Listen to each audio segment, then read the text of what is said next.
Regular viewers will know that I'm a big fan of the Sensate Pebble, a revolutionary new device that uses sound and vibration to reduce anxiety in only 10 minutes a day. Now, recently I was lucky to be able to interview Stefan Chmelik, founder of BioSelf Technology and inventor of the Pebble, and get a real insight into how the millennia-old use of sound for well-being has been miniaturized and made available just at the time when anxiety seems to be at an all-time high. In the interview, we discussed the genesis of the Sensate Pebble, the intent behind the use of sound and vibration to improve well-being, as well as feedback from current users on how the device has benefited them. We also explore other devices and technologies such as Heartmath, biofeedback, and neurofeedback. Additionally, we talk about their current production status, when the device will be in stock rather than on pre-order, and what's in the product roadmap for Sensate in 2021 and beyond. Now, Stefan Chmelik is a lifelong meditator, a renowned integrated healthcare physician, and also a well-being technology visionary. As founder of New Medicine Group in London's famous Harley Street, he created a world-class team with over 300 years of combined clinical excellence. And through his work there with thousands of patients, he identified both the need and the solution to the problem of modern life stress, which led to the formation of BioSelf Technology in 2015. And if you're looking to buy a Sensate Pebble, then please check out the special Indiegogo discount link that you will find in the description. So, on to the interview. Sit back and enjoy 45 minutes of interesting chat on anxiety and more with Stefan Chmelik. Stefan, welcome. Thank you for taking the time to come and talk about your device, Sensate Pebble, and it's great to have you. Matt, thank you so much. You're incredibly welcome. That's great stuff. So let's start. I'd love to know a bit of the story behind your background and how you got to the point where you're releasing this device out for people to buy. Yeah, I mean, it really is a lifelong journey, actually. And the company, BioSelf Technology, that I'm now completely involved in, and hindsight's a terrible thing, isn't it? I can see that much of my life and career has effectively been leading to this point. Going right back, Dad taught me and my brother to meditate when we were very young, under 5. So I really am a kind of lifelong meditator, and that's very much informed not only my personal development, but my clinical work and my entrepreneurial work over several decades. So for the last 30 years, I have been fully immersed in clinical activity with patients at New Medicine Group in Harley Street, London, where we were the UK's main integrated healthcare team. And we were particularly interested in exploring ways to try and help people with chronic, hard to diagnose or hard to treat problems which mainstream biomedical medicine didn't always have a lot of answers for. And what's interesting but tragic as well is that in many ways these make up the majority of the chronic health issues that people suffer from today. And so there seemed to be this huge gap really in identifying these kind of autoimmune, these inflammatory, these stress-mediated responses. So I became particularly obsessed and fascinated about this given my background as well. And really looked deeply into how we could try and train people to learn classical breathing, classical meditation techniques, to enable stress resilience, to enable people to overcome things like stress, anxiety, chronic pain, insomnia, etc.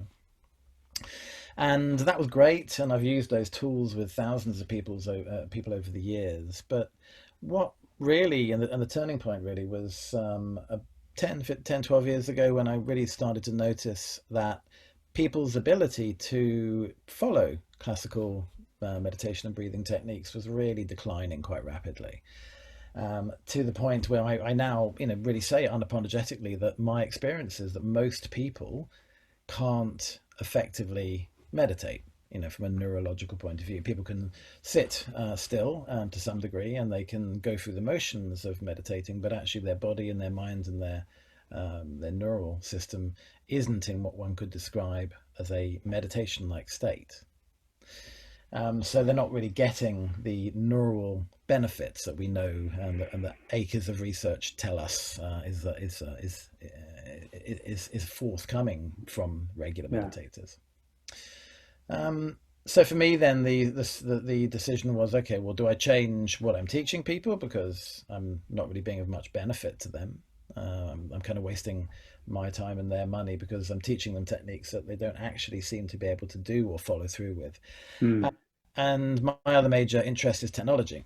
I've always been fascinated by the use of technology for the betterance of mankind. So I started to look at technology that could assist that process. And for years, we used a large piece of clinical equipment, a big sort of kind of zero gravity chair with huge transducers built into it. And we got fantastic results from that.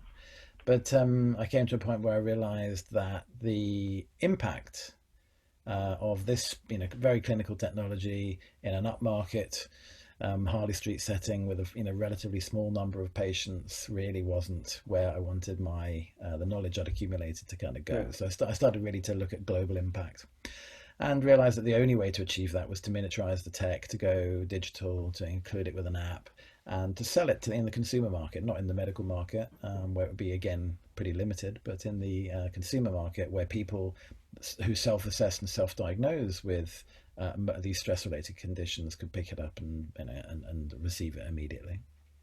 Yeah. No, fantastic. So that's really interesting. At what point was it you started to think about the use of the vibrations, accessing sort of the vagus nerve stimulation response as the answer to that Yeah. question?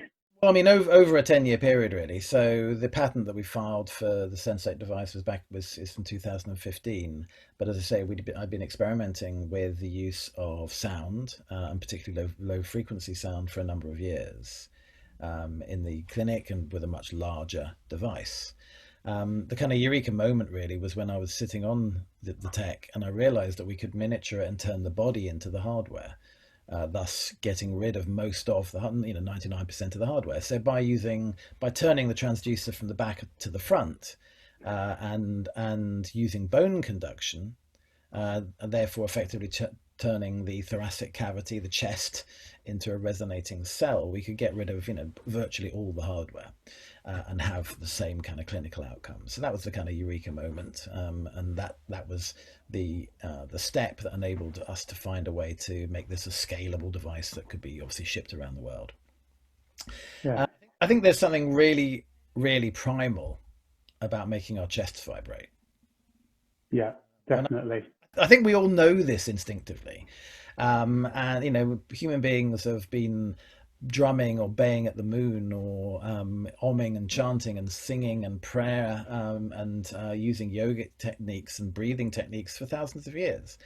We know that we feel good at the end of it. And I think now the science, in a way, is catching up with what is the mechanism behind that. I mean, there's many studies, of course, around breathing and the effects of breathing. But also about omming and chanting. There's actually quite a lot of information about the power of music, and low frequency music in particular. Some of the kind of sacred music guys like Bach and Monteverdi wrote quite low frequency, non-audible content into their music, especially the stuff that was designed to be played through a church organ. So there's kind of this kind of a sense of awe and wonder that's written in, if you like, to a lot of sacred music. A lot of that comes from the non-audible, low-frequency experience.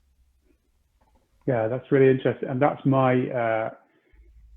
experience from various things I've practiced, such as qigong and the sacred sounds, which was my first real exposure to that. And I guess in using the Sensate, it really took me by surprise, actually, that there were certain frequencies that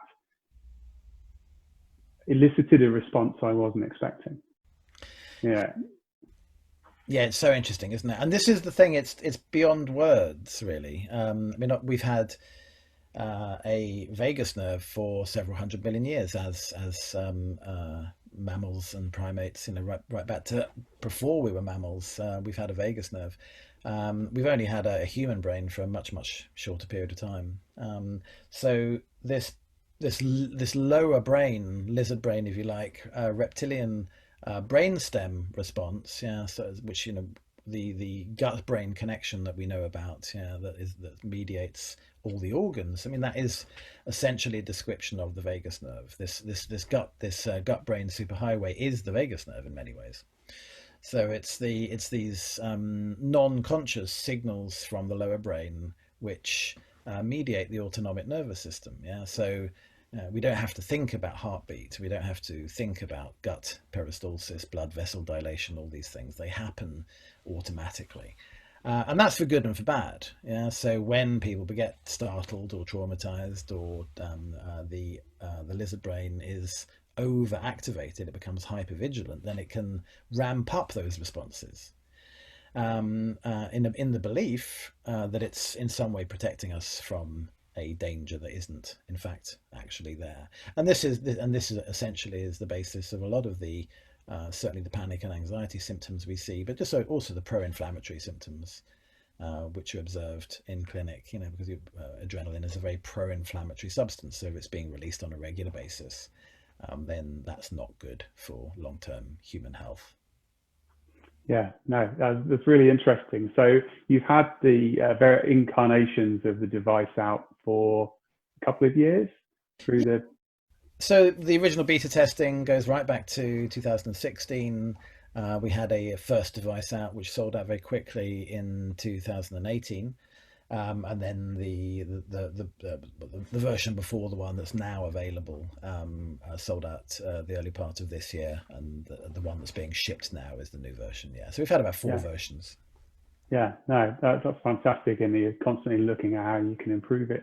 I'm interested. What's some of the case studies or feedback that you've had that are really exciting you in terms of what it is you set out to achieve? Yeah, and listen, we're driven in almost entirely by our user feedback. As I say, it was a very conscious choice to not go down the medical device route. We didn't want to get locked into years of study, millions of pounds worth of research, prior to making the benefits of the device available to people that need it. So I very carefully verified to myself and to the team within the clinic that we were getting very significant, reproducible, and consistent results on relatively small numbers, around about 100 people. So we would use the technology and then we would test a number of things: heart rate variability, respiratory capnography, subjective well-being, and we were seeing in virtually all cases, really significant shifts that you wouldn't expect to see with almost any other intervention. And that's carried through into the wild as consumers have been buying it, people have been buying it, they've been using it, and just the level of spontaneous feedback we get is kind of what keeps the team going day to day, really, and it puts a smile on our faces and really drives us forward. It's hard running a startup, right?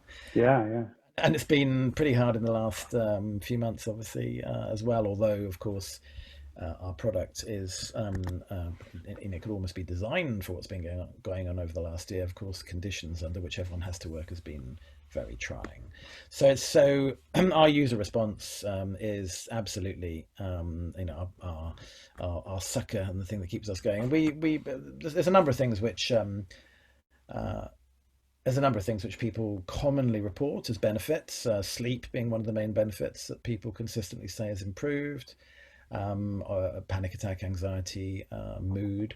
But a strange and interesting list of symptoms as well, which people report have improved, which we haven't tested, so we can't really verify. But everything from hay fever to some neurological conditions like Parkinson's, etc. We're not, we're not in a position of claiming.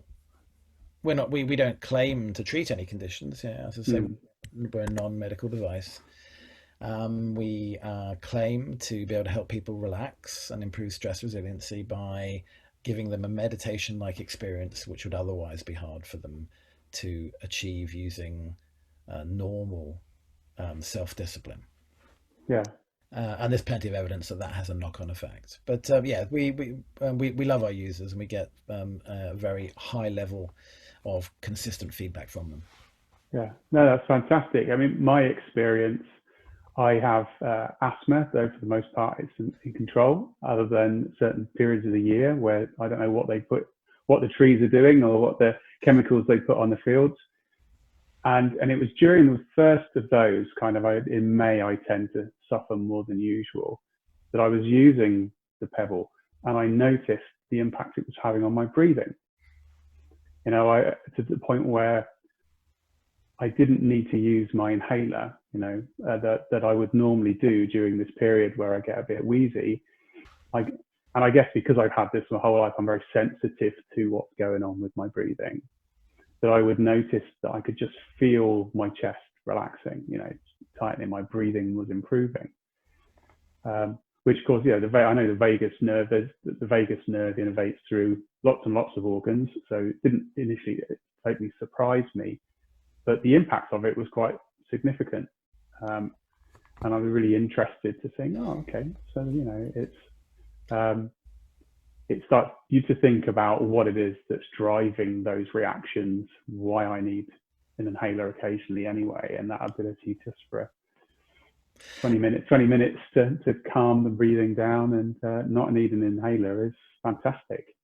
I mean, it makes complete sense, theoretically, although as we haven't tested Sensate's benefits or outcomes on allergic or mediated problems, but it does make complete sense. Given that the vagus nerve and the autonomic nervous system, and therefore the autoimmune system are controlled, largely, given that the autonomic nervous system is largely affected adversely by stress and pro-inflammatory hormones, it's not surprising that if somebody's stress resilience increases and improves, that allergy type symptoms might also improve. So we've had anecdotal reports of hay fever, skin such as itchy skin conditions such as eczema, etc., improving. And although we're not a medical device, we will be applying for FDA status next year. We expect to receive that, and we are scientists and researchers at heart. So we have a whole program of scientific research and user research, which will be commencing from next year. Oh, that's fantastic, and I love that idea of providing something to help people that don't have the ability don't have the skills in self-regulation, which, as you say, you're seeing more and more. I mean, I do a lot of work with clients who are coming to me burnt out with high levels of stress. And my observation is actually just getting things moving. There's various devices I use, such as Heartmath and various other techniques, getting them to develop some small skills that you can start to build on is actually the big challenge. And I was talking to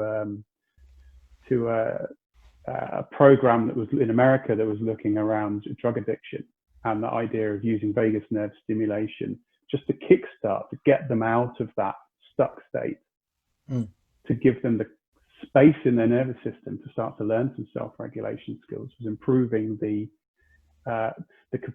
capacity or the success rate of the program. Because I would absolutely expect that to be the case. And just to clarify, we're not vagus nerve stimulation, although we have an impact on the vagus nerve, and we believe the entire autonomic nervous system. We've taken quite a different approach to most other tech, which is targeted at the vagus nerve. So all existing tech, whether it's medical or non-medical, is using electrical stimulation. Yeah. And to one degree or another, directly either sitting on or clamping on or being next to the vagus nerve in some shape or form and electrically stimulating that. So kind of like TENS machine technology, essentially, which people have been using for a long time now, but targeting one specific nerve branch. We're using sound, so the entire Sensate ecosystem is sound-based. either the headphone content, which of course is oral, but very cleverly designed, but which is orchestrated and synchronized with the non-audible portion of the tracks, the sessions, which are perceived via bone conduction on the chest. So it's the synchronization of these two audible and non-audible sounds that creates the experience. And as far as we can see, and we haven't had any reports, and there doesn't seem to be any literature to suggest otherwise, there doesn't really seem to be the capacity to overstimulate the vagus nerve using sound. There definitely is you can overstimulate the vagus nerve using electrical stimulation, and there are potential side effects to that.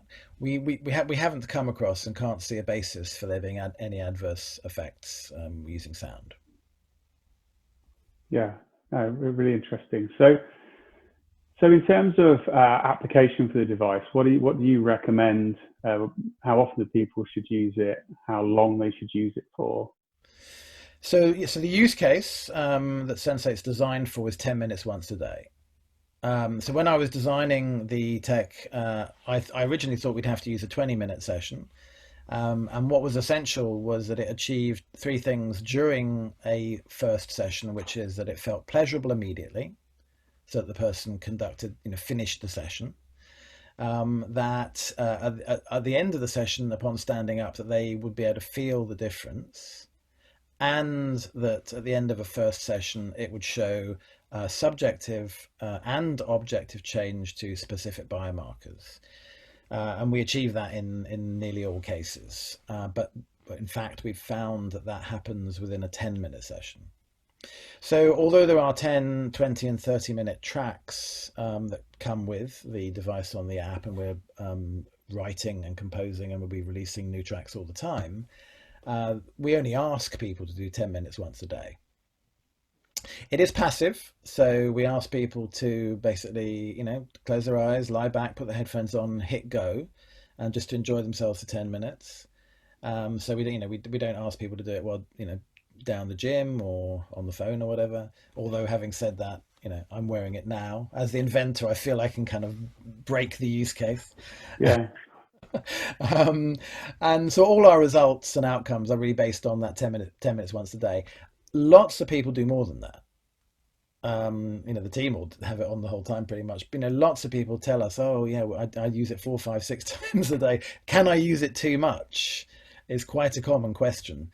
In fact, the answer to which appears to be no. We've really tried to use it too much, and not found that we can. So 10 minutes once a day is the use case, but many people enjoy it so much and find the benefits are sufficient that they use it significantly more than that. Yeah. My own use case, I often use it before bed. And I find it's, particularly if I've been really busy that day, it works that way. But I also use it in a couple of other ways. One, if I need to sit and focus, I find just, whether it's the soundscape, I don't know, but it helps me focus when I'm doing creative work or trying to get something done. Yep. And I've also experimented it when using Heartmath, using the Heartmath biofeedback.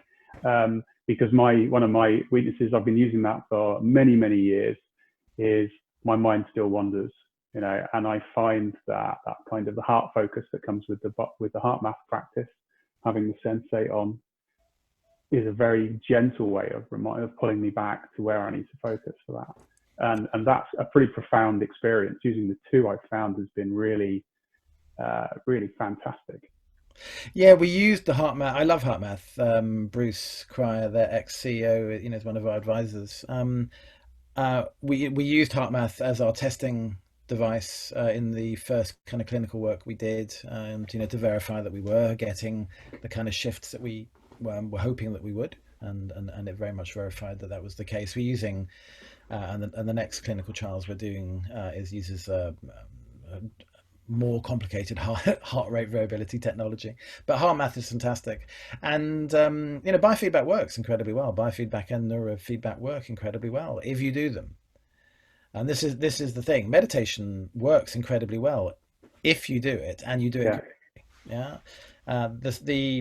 the sad fact is that a lot of people are downloading meditation apps and they're kind of forcing themselves to kind of sit through a session, a 5, 10-minute, 15-minute session, whatever, because they know they should.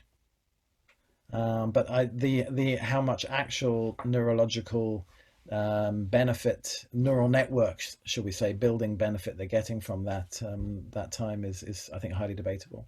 So that's again, we've taken a very different approach. So whereas a lot of tech is essentially monitoring and data recording, and I love all of it. You know, I'm very grateful to Fitbit for having made people aware that they can wear something on their wrist. You know, a mass market aware of that. I'm very grateful to Apple for having increased the quality of the technology, etc. Most of the technology essentially is measuring stuff, and then it measures, and then it finds that something maybe isn't optimal, and then it nags you to change it. And you know, we all know what happens to nagging, right? It doesn't do anything. So we took very much the other end of the spectrum. So we say, okay, let's make you feel better noticeably, and then you can look at the data and see how much by. So ours is a very, very, it's passive in as much as we don't ask you to do anything. We don't ask you to follow anything. All we ask you to do is close your eyes and enjoy yourself for 10 minutes. But the outcomes are very active. Yeah, and at the end of a session, we don't say, okay, great, now go and breathe properly for 10 minutes. Yeah, because you've already done that. Yeah, no, that's really interesting. I think there's really something there about almost using the technology to rebel against everybody being obsessed with too much information and feeling bad because they didn't get their steps in. Well, sometimes you can't get your steps in, not the end of the be all and end all of everything. I mean, we're aware of the irony of using technology to combat the problem of too much technology. But listen, nobody's going to throw their phone away. Yeah, I mean, you Pandora's box is open. You can't uninvent anything. Technology is just too useful. We're not really trying to appeal to the people who do actually have the willpower and the ability to meditate for a few hours a day and go and live maybe off grid and really limit their technology exposure. These people will get the results irrespective because they're just built that way. Our interest as a company is in finding ways for the average person, normal people at a global level, hundreds of millions of people, to be able to build stress resiliency. And for a very simple reason that, there's many major global problems that the world's facing, any one of which could obviously lead to the demise of the human race. And I think unless a tipping point of human beings starts to make better quality decisions that are based on heart rather than fear, then the powers that be, the corporations, the political parties will not make the decisions that are necessary to stave off those issues. And I think there is a tipping point coming, genuinely. I think we are seeing a mass of people who want the world to be different. They want their politicians to be making different decisions. And I think the events of this year, the pandemic, obviously have really focused that. Yeah, many things have happened in the last few months which people have told me for years would be impossible. Yeah, I mean, I've been saying we need to stop flying. We need to stop consuming unconsciously in the way that we are. We need to learn and come to terms with our own fears and our own inadequacies. And everyone said this is impossible. Of course, it more or less happened overnight. That's exactly what has been necessary for people. So let's just hope that we can learn the lesson from that and use the impetus which has caused so many people tremendous pain for positive change. Yeah, absolutely. I think that making the most of that enforced pause to stop, reflect, and say actually what's important, rather than everybody, 99% of people being on rails doing what they do because that's what they do, and never having the opportunity to question it. Exactly. And I think this is an opportunity. The enforced pause, I like that. Yeah, an enforced pause. And this is an opportunity to question, isn't it? Many things that we thought were impossible, like the commute, or working in a different way, or consuming less, or flying less. You know, we've discovered many of these things are possible. We, of course, shouldn't, and we're not, for a moment, diminishing the trauma and anguish and pain that's been experienced by an untold number of people. And, you know, my biggest concern in many ways is the impact of this on a generation of people going forward. I think there was already a massive mental health problem that was being kind of hidden, held at bay, if you like. And I think there's a tsunami of mental health issues that are going to be arising and showing themselves over the next few years. And I think we have to be prepared for that. Yeah, yeah, I totally agree. And talking about that next generation, how have you seen, or have you done any work in terms of Sensate with children? Oh, it's such an interesting question. Lots of people write to us and they say, "I've been using it with my children." We know we haven't tested it, so we say, Dina, don't use with kids. But of course, people, you know, take it home, buy one, take it home, and they use it on their children, and they've reported, you know, fantastic results from, because there was a tremendous, and it's heartbreaking. There was a tremendous level of anxiety in children growing up now. It's huge. I mean, in children under 10, there's a lot of anxiety, a lot of insomnia. In older children, teens, there's again an absolute pandemic of depression, anxiety, poor self-worth, and associated issues.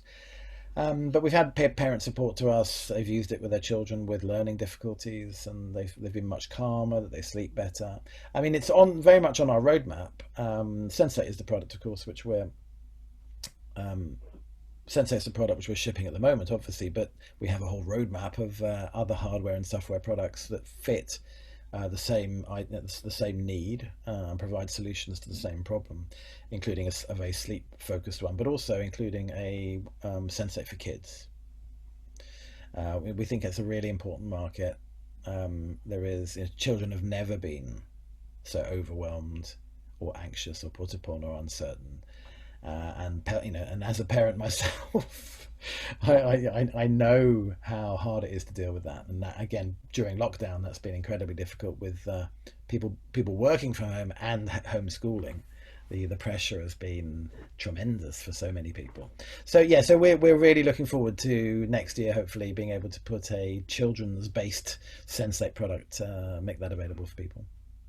Oh, that's fantastic. Heartmath have recently released a child-focused program. I don't generally work with children, but I've worked with a few friends' children since lockdown, and using the devices and just teaching them some of those, self-regulation skills that seem to have got lost over the generations. That just ability to pause and say, "Hang on a sec," Yeah, and control how you're feeling, rather than just react to everything. exactly. And again, another something that has happened to some extent over the last few months is that people have been spending, if they're fortunate enough to be in a place where they can, spending more time in nature. Mm.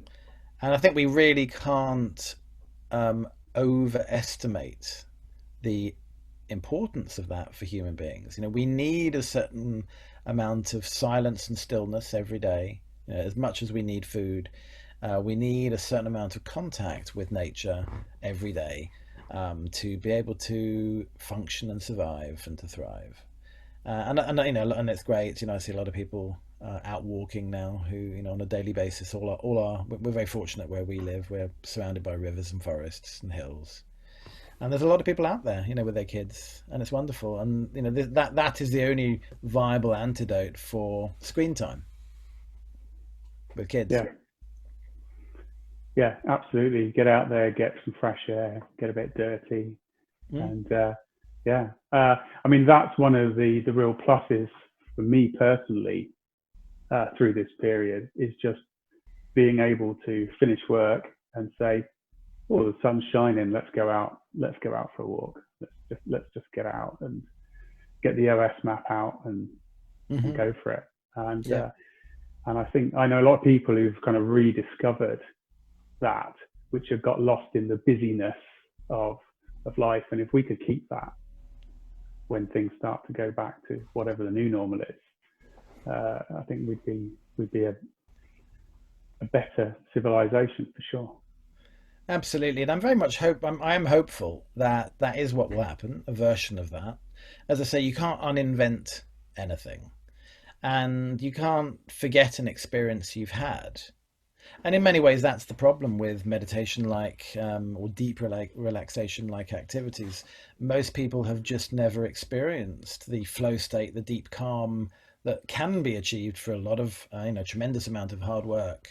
And then occasionally you'll get those moments where it all just clicks and the universe is, everything's just right in the universe. But, once you've had that, then there's no words that can explain to you what that feels like. Yeah, it's like a frog trying to tell a fish what dry means. Yeah, it's just not within the lexicon of experience. So part of what we hope to do with Sensate is to give people insights into some of these experiences, because once they've had them, then it's, oh, right, okay, that's what I'm trying to do. And I'm hoping that a lot of people will have had some kind of insights insights not necessarily into flow states or into deep relaxation states, but into ways in which their life could be that's different to how it was. And that en masse people will value that enough to not want to just revert to the previous, what we called normal, that was anything but normal. Yeah, no, sounds great. Sounds fantastic, and I think it's definitely has that impact and feedback I've had on the device. Going back to some techie stuff, because I'm a very good techie geek. So I'm really interested in terms of, as I said earlier on, there's different vibration patterns that elicit a different response in me. Tell me a bit more about how those come about, the design and the intent behind the different frequencies, and how you connect that with the audio portion too. Yeah, it's a really, really important and fascinating question, which we are still writing the book on, literally.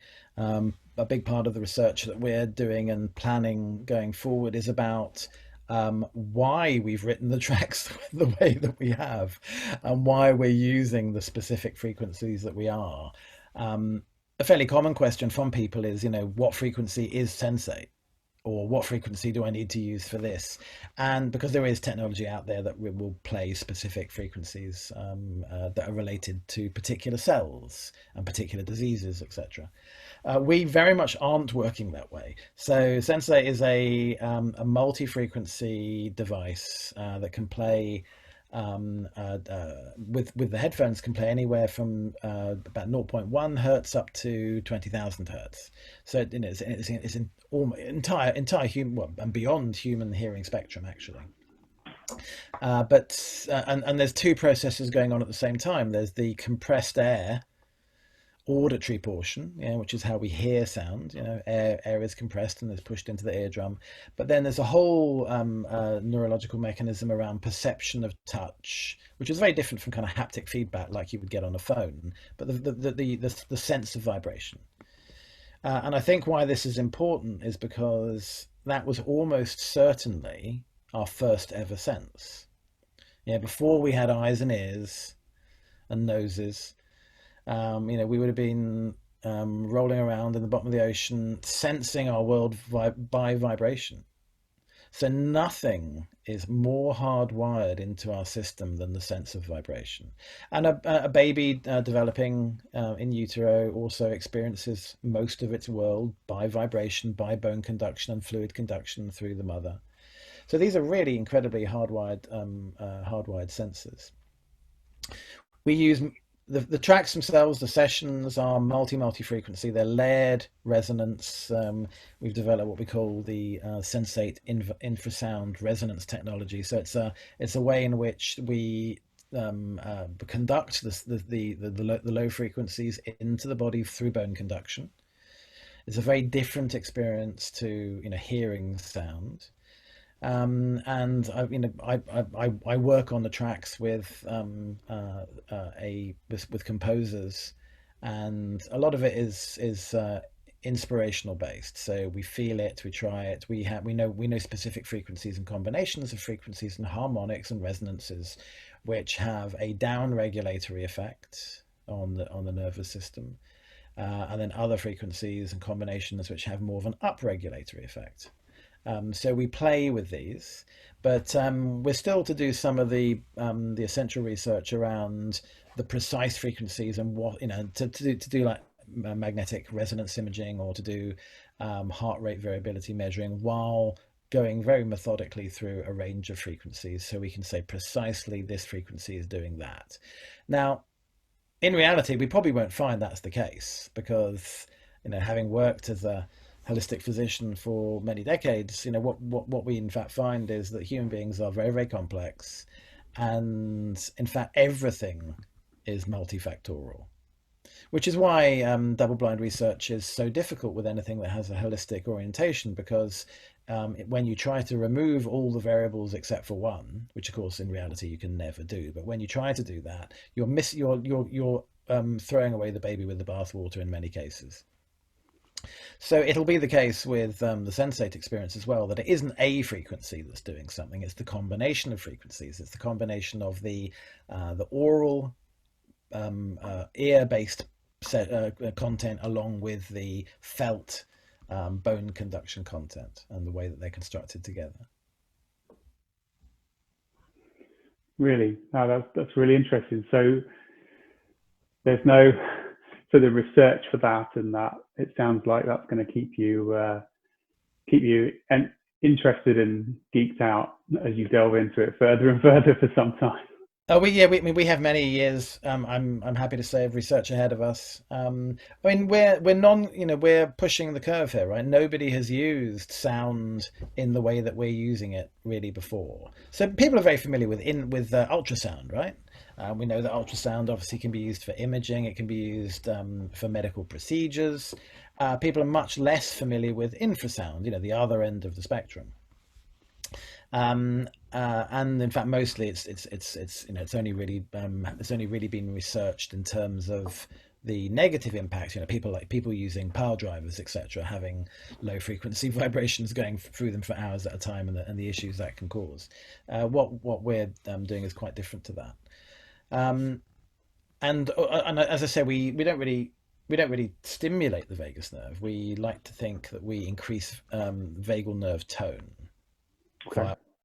And that's a very homeostatic mechanism. Yeah. So by increasing the tone of the vagus nerve, you increase its ability to respond to whatever is going on. So the content at the moment is mostly focused on increasing the vagus nerve's ability to down-regulate, because what we see is that most people are overstimulated. Most people are anxious. Yeah, they're in hypervigilant states. They're hard to sleep, hard to relax. But there's also the use case of, and I think you mentioned this yourself, when you're trying to be more creative. So memory, cognition improvement, memory improvement, creativity, getting over writer's block, if you like. This is more of a kind of up-regulatory, different brain functions to down-regulation. And the good thing about increasing vagal nerve tone is that you do effectively work on both. Yeah. No, really, really interesting. So, in terms of the life cycle for the products, you've been amassed a whole bunch of pre-orders for on the latest Indiegogo campaign. How are you getting on with that, given all the challenges over the last few months?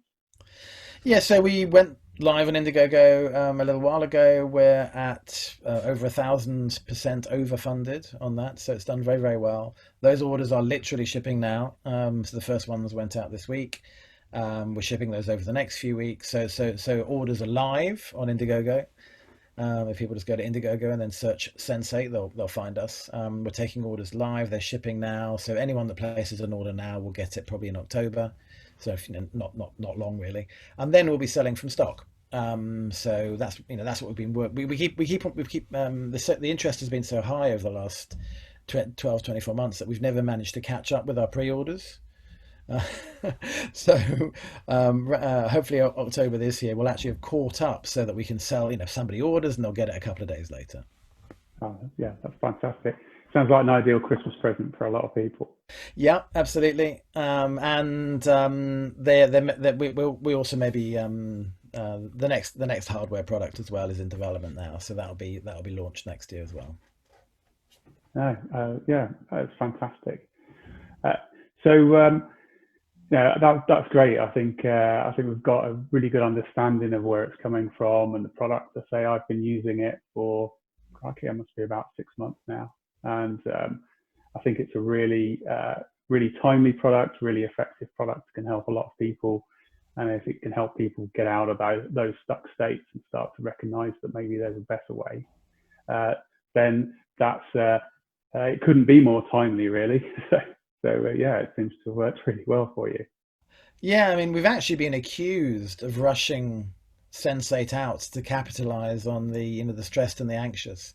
And I have to point out to people that actually we've been doing this since 2015, and a lot of time and money and energy has gone into developing of it and a lot of careful testing. But I mean, I think in one shape or form, the crisis that we've seen happening was a long time coming. And in a sense, all it's done is to kind of rip off the sticking plasters that have been holding a lot of very shaky structures together, which is very painful, but actually means that we can now identify and address these issues effectively, I hope.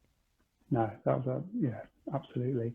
And for those who haven't yet got a device or they're waiting for their pre-order in the current climate, given all your expertise in other areas, what do you recommend they do while they're waiting for you to catch up with their order?